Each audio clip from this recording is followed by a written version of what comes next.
बिस्मिल्लाहिर्रहमानिर्रहीम अस्सलाम वालेकुम वरहमतुल्लाहि वबरकातुहू। जिंक की कमी दिमागी तौर पे बहुत ज्यादा बुरे असर मुरतब होते हैं।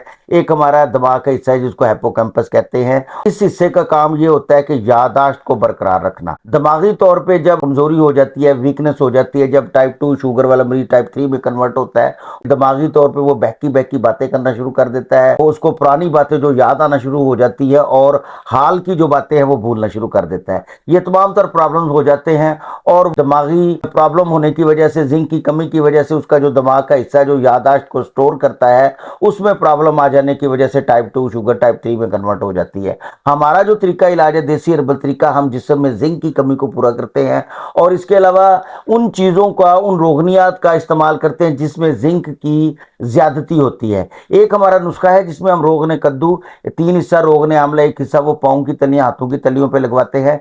टाइप 2 शुगर वाले जो मरीज होते हैं, जो टाइप 3 में कन्वर्ट हो गए होते हैं, अल्लाह के फजल से, अल्लाह पाक की रहमत से उनकी दिमागी यादाश्त, उनकी दिमागी कमजोरी, पट्ठों का खचाव, नर्वस सिस्टम जो है वो बहाल होता है। हकीम मुजम्मिल अली खान, मोहम्मद दवाखाना।